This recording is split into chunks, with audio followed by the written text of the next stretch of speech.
আসসালামু আলাইকুম, কেমন আছেন সবাই? আশা করছি সবাই ভালো আছেন। আমিও আল্লাহর রহমতে ভালো আছি। তো আজকে আমি আরেকটি নতুন রেসিপি নিয়ে চলে এসেছি। আজকে রান্না করে দেখাবো ভুনা খিচুড়ি। খিচুড়িটা আমরা ছোট বড় সবাই পছন্দ করি। আর অনেক সহজ একটি রান্না, আবার অনেক কঠিনও। যারা পারে না তাদের জন্য আসলে অনেক কঠিন। তো আজকে আমি খুব স্বাভাবিকভাবে এবং খুবই ঝামেলা ছাড়াই একদম সমস্ত কাটা মশলাই আমি আজকে ভুনা খিচুড়িটি তৈরি করে দেখাবো। তো অবশ্যই আমার মনে হয় আপনাদের ভালো লাগবে। অবশ্যই আপনারা পুরো ভিডিওটি দেখবেন, তবেই বুঝতে পারবেন যে এত সহজে খিচুড়িটা অনেক সুন্দরভাবে রান্না করা যায়। তো শুরুতেই বলে রাখি, আমার চ্যানেলে আপনারা যদি নতুন হয়ে থাকেন তাহলে অবশ্যই আমার চ্যানেলটি সাবস্ক্রাইব করে দিবেন, লাইক কমেন্ট শেয়ার করে দিবেন, পাশে থাকা বেল বাটনটি অন করে দেবেন যেন সমস্ত নতুন নতুন ভিডিও ছাড়ার সাথে সাথে নোটিফিকেশন আপনার ফোনে চলে যায়। তো চলেন দেখতে থাকেন আমি এই খিচুড়িটি কিভাবে রান্না করি। আমি এখানে সরিষার তেল নিয়ে নিয়েছি। আমি রান্নাটি সরিষার তেলেই করব। আর আপনারা চাইলে সয়াবিন তেলেও করতে পারেন। তো সরিষার তেলের মধ্যে আমি 1 কাপ পরিমাণ পেঁয়াজ কুচি দিয়ে দিয়েছি। পেঁয়াজ দেওয়ার সাথে সাথে তেলটা একটু ফেনা ফেনা হয়ে গেছে। এটা সরিষার তেল, এই জন্যই। তো দেখা যাচ্ছে না পেঁয়াজটা আমার ভাজা হয়েছে কি না, কিন্তু আমি উঠাই দেখছি পেঁয়াজটা ভাজা হয়ে গেছে। এরপর আমি বাকি উপকরণগুলো দিয়ে দিব। তো আমি এখানে দিয়ে দিয়েছি মরিচ, কাঁচা মরিচ কুচি দিয়ে দিয়েছি, আর দিয়ে দিলাম কিছু রসুন। এগুলো দিয়ে আমি হালকা আরেকটু ভেজে নেব। এরপর আমি দিয়ে দিচ্ছি, এখানে আমি 2 কাপ চাউল নিয়ে নিয়েছি, আর নিয়েছি মসুরির ডাল এবং মুগ ডাল। আমি আজকে 2 ধরনের ডাল দিয়ে রান্না করব। আপনারা যে যেমন ইচ্ছা ডাল দিয়ে রান্না করতে পারেন, কোনো সমস্যা নেই। তো এখানে আমি সবগুলো খুব সুন্দরভাবে ভেজে নিচ্ছি।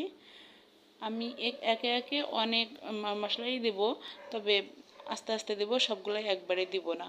তো আমি এখানে দিয়ে দিচ্ছি পরিমাণ মতো লবণ আর হলুদের গুঁড়া। লবণ আর হলুদের গুঁড়াটি দিয়ে আমি আবার সুন্দরভাবে নেড়ে চেড়ে দিচ্ছি।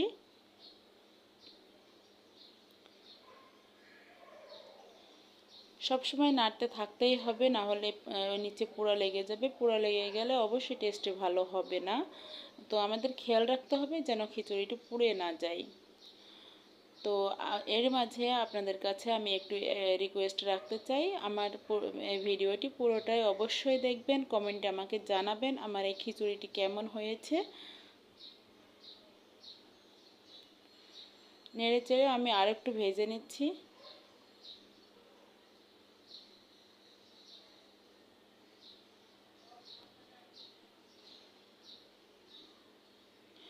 অনবরত নাড়তে থাকতে হবে, নাড়া বন্ধ করা যাবে না। তো এর মধ্যে আমি দিয়ে দিচ্ছি গোটা জিরা। এখানে 1 চামচ মতো গোটা জিরে দিয়েছি, আর দিয়ে দিচ্ছি 3টা তেজপাতা কুচি। তেজপাতাটি আমি একটু ছিঁড়ে দিয়েছি।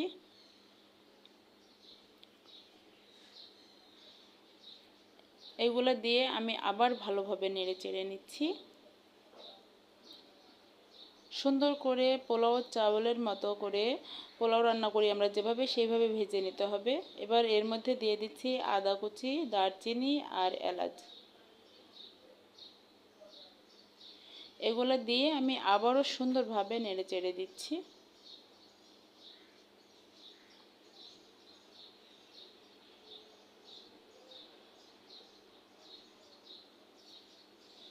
সুন্দরভাবে আমার চাউলগুলো ভাজা হয়ে গেছে। এরপর আমি অন্য চুলায় পানি গরম করে নিয়েছিলাম পরিমাণ মতো। এবার ওই পানির মধ্যে ভাজা চাউলগুলো দিয়ে দিচ্ছি। সবগুলো আমার দেয়া হয়ে গেছে। এবার আমি একটু নেড়ে চেড়ে দিচ্ছি। 5 মিনিট পরে আমি চলে এসেছি, দেখছি যে এই অবস্থা হয়েছে, অনেকটাই পানি আছে। একটু নেড়ে চেড়ে সুন্দরভাবে আবার একটু জাল করতে হবে। আপনারা চাইলে একটু ঢাকাও দিতে পারেন। তো আমার এই খিচুড়িটি রান্না হয়ে গেছে, দেখেন কত সুন্দর হয়েছে। তো এটা আমি আপনাদেরকে পরিবেশন করে দেখাচ্ছি।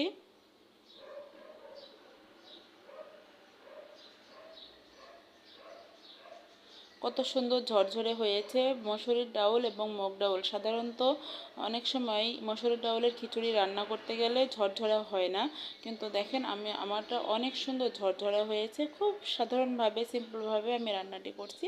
ডেকোরেশনের জন্য আমি একটু দিয়ে দিচ্ছি শসা।